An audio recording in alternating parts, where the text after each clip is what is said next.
Any more run-ins with Dricus over at the PI? No awkward ones. Haven't seen him since the other day. Listen, I mean, we talked about 12 years in at this point, man. I mean, are there still nerves? Are there still excitement, emotions? Or is this just like, a week of work for you? Nah, yeah, it's still always there. At the end of the day, I'm getting in a cage in front of thousands of people and fighting another man. So there's still, those type of nerves. I think I've been blessed throughout my career to not, like, I see some people, like, you see it on their face, you see it in their body language, they get really worked up. I find it all kind of fun, like, that's why I got into this. I like fighting. I love fighting. So, yeah, but it definitely, I can't tell you, like, oh, yeah, I've been doing this so long, it's just whatever, I'm not, like, numb to it. It still feels like I'm going to fight. Yeah.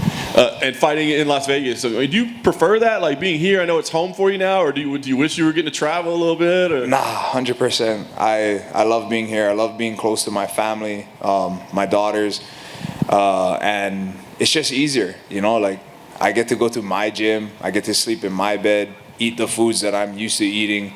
Nothing really changes for me, so I love fighting here, What do you make of Dricus as an opponent? I mean, is there anything that he does that you've seen on tape or watched that you're like, oh, I've never seen that before? Or do you feel like it's just kind of something that you've seen at this point? No. He tough guy, and I think he actually is different than a lot of the other guys out there. His style is a little different. He reminds me kind of like an Elias Theodoro, very unorthodox in the way they do things. So, yeah, I think very tough, very game, and I think that's what he brings to the table. He is a little different than everybody else. Nice. Last thing for me, I mean, a win here. Do you have expectations of what comes next? Like, do you feel like, hey, now you guys owe me a ranked opponent. Now you guys owe me to fight up, or does that concern you? Nah, not at all. I'm going to go out there, beat this guy, and then we'll go back to the drawing board and see, I'll talk with Ali and my team, and we'll see what's next. Brad, over here. You fought Israel Adesanya on International Fight Week a few years ago. I know you had some injuries going into that fight, but you fought, I mean, John just mentioned it there, you've been in the UFC for a long time, you have a lot of experience. How much will that pay dividends in this fight, just because you've seen so many different fighters, whereas, Dricus maybe not fighting the caliber of opponents that you fought? Oh, yeah, definitely. It's one thing to... I always say this, it's one thing to get to the UFC, it's a complete different animal to stay there. It's hard work, and it's something, a goal of all these fighters to get there, but then to stay here, to stay competitive, to stay winning fights. You see guys, you think they're going to be the next best thing, on these hype trains, and some of them, it works out for them. And they go on and do great things, and others wash out really quickly. So Dricus is, as far as the UFC goes, very young, and I think that I do have that above him. He does have a lot of fights, so that he'll have that experience, but I have that UFC experience. I've been here for a long time, so yeah, I think I definitely have that edge on him. You look great in your last couple of fights. Is that just being healthy? Is that just not dealing with injuries and sort of having that time off previously? Is that sort of a big culprit for the success lately? I think it's just the training we do. You got to keep. I think what happens with a lot of the guys that have been around a long time is, one, they get comfortable and they get complacent. They think that they've done it, they're here, they don't need to keep learning and growing and evolving, and that's not true at all. There's younger, hungry guys doing different things that have been doing it from a young age because of where the sport is now.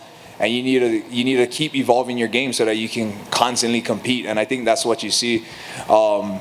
As far as injuries, I was telling John in an interview we did recently, before I fought Omari, I actually fractured my elbow. I tore a ligament in it, banged it up pretty bad. Luckily, I was able to get through the fight.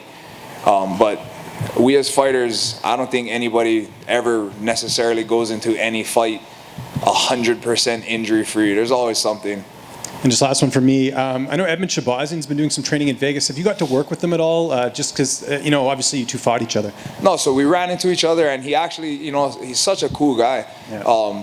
When he first got to town, he came up to me, approached me, and he's like, hey, man, I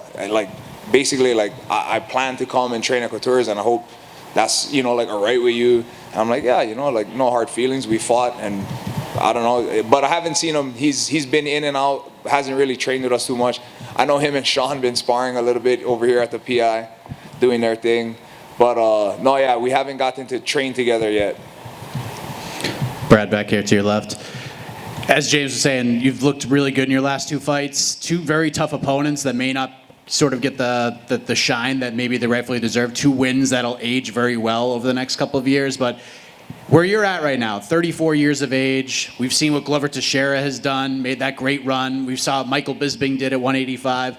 Do you look to those guys as motivating factors, knowing that it doesn't matter how many fights you have or if you've lost a couple, that the age doesn't matter, we could still make a run and even get to a title fight. It's never too late. Oh, definitely. You know, those guys are huge inspirations. Look at what they've done. I remember when I was in the Ultimate Fighter, hearing about Glover and how he was going to be, and at that time, you know, Chuck was one of the best 205ers, former champion and this and that, fighting right up there.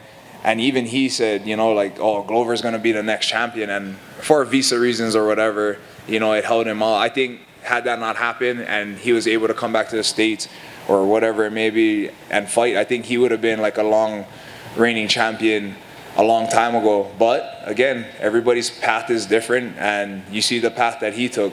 Michael Bisping, another one, started on the Ultimate Fighter just as I did and had to work long and hard to get to the top. And you know, some things fell in line. He got the opportunity and made the most of it. You know, went out there, knocked out Rocco, and finally got that belt he had been chasing his whole career. So yeah, definitely look up to these guys and, like, you know, think like, oh yeah, these guys did it, they easily could do it too. And then last thing, you've obviously fought Israel Adesanya. He's getting ready to defend his title against Jared Cannonier. If you were working with Jared, if you were the last person to give him advice before he walks out to fight Israel, what would you tell him? I would tell him, so what surprised me about Israel is actually how long and rangy he was. Like, it's one thing to go train with long and tall guys, but Israel is really a master of his length and his range. So he was harder to hit, harder to get to, and he was hitting me from, like, where I felt like I would kind of be safe. He would land some things and I was like, oh, okay, this is different.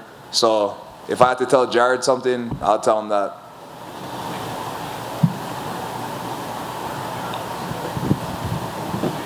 All right, guys, thank you.